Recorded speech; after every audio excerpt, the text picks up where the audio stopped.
Hey everyone, welcome to the presentation of the Bodywork Story Plus team. I'm Hannah, the group's project manager. I'm John, one of the faculty advisors for the team. I'm Justin, the other advisor for the team. Hi y'all, I'm Juliet, one of the members of the team. And I'm Alice, another member of the team. And I'm Emma, the final member of the team. Well, officially on the website, it says that we'll examine U.S. policy responses to significant coal mining disasters during the 20th century and experiment with methods of processing the research through movement. Yes, but what does that mean or look like? Maybe it would be helpful to start here. We'll spend the first part of the project looking into this question.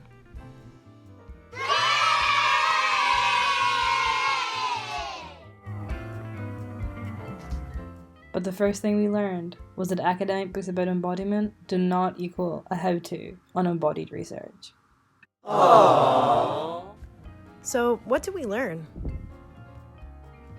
Well, a lot about embodiment, but not much about how to do it. It looks like y'all have worked out our next task, putting together an embodiment toolkit.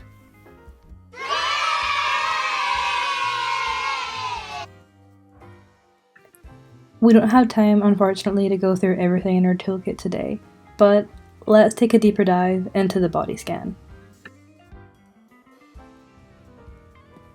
Our body scan guide through began with us being asked to find a comfortable position, either sitting or lying down, and to just lie and breathe for a moment with our eyes closed. We were then asked to notice the bases of our feet, what they were touching, how did they feel. We were then asked to move through our feet to our ankles, and with breaks at each point to allow us to notice each part of our body, we moved up through our legs, our pelvis, our stomach, back, and lungs, down our arms to our fingers, through our necks, and round our skulls.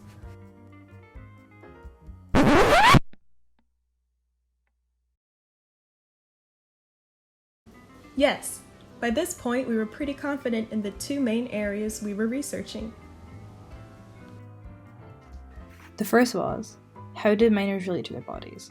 How did mining disasters shape miners' relations to their bodies? And how, specifically in response to the Farmington mine disaster, did government policy around mining change? And how were miners' bodies included in that change? And the second, in what ways does considering our own embodiment and striving to see and relate to the bodily experiences of miners change our research methods and outcomes? How can we center embodiment in our research practice? Now, we'd like y'all to try something with us. A quick trial of one of the embodiment methods we used around this stage in our research. It has three main components. First, we're going to show part of a transcript from an oral history interview with a coal miner with black lung. It's a fairly short excerpt, and we'll give y'all around 30 seconds to read it. Then, we'll play you the same clip. Listen to it, and think about whether listening is a different impression than reading. After that, we're going to play the clip again, but this time we want you to focus on the breathing patterns of the interviewees. As you listen, try to emulate them. Again, think about how this changes your impression of the interview. We'll give y'all some time after that to sit with the activity.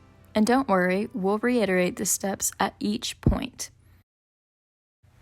Take some time to read through this excerpt and think about what it's telling you.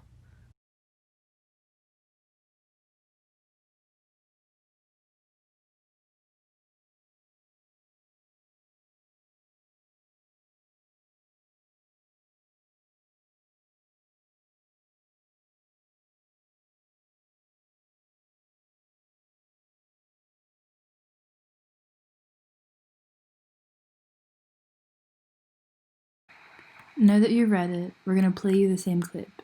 Just listen for now.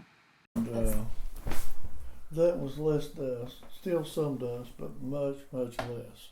The drills, how they emit silica dust all the time, and that's the worst kind. That's what kills miners.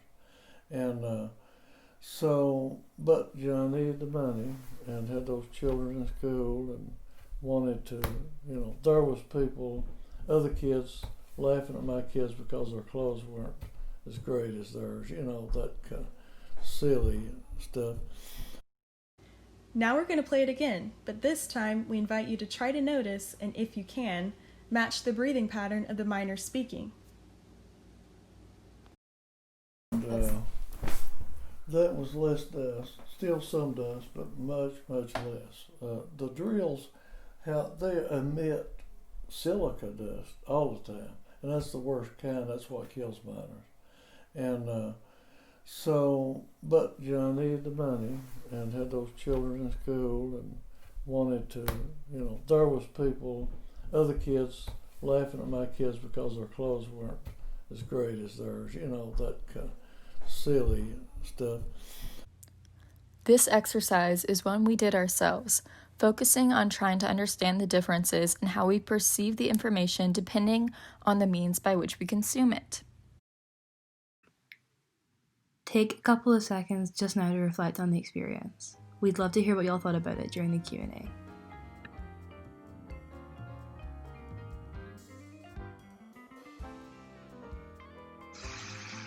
On November 20th, 1968, a catastrophic explosion rocked the Consul No. 9 coal mine outside of Farmington, West Virginia. 78 miners perished in the accident. While the cause of the explosion was never determined, it served as a catalyst for a series of landmark mine safety laws that were passed to protect miners. In 1969, the Federal Coal Mine Health and Safety Act mandated regular inspections of coal mines and fines for all violations found. 8 years later, in 1977, the Federal Mine Safety and Health Act strengthened and expanded rights for miners, requiring mine rescue teams to be established, and created the Mine Safety and Health Administration. Up until this point, we've tried to show y'all how we looked to answer these questions. How did miners relate to their bodies? How did mining disasters shape miners' relations to their bodies? But that still leaves one of the main questions of our research unanswered. How, specifically in response to the Farmington mine disaster, did government policy around mining change? And how were miners' bodies included in that change? So, we decided to look at a bunch of hearings that followed the Farmington mine disaster, which then led up to the passing of the 1977 Federal Mine Safety and Health Act.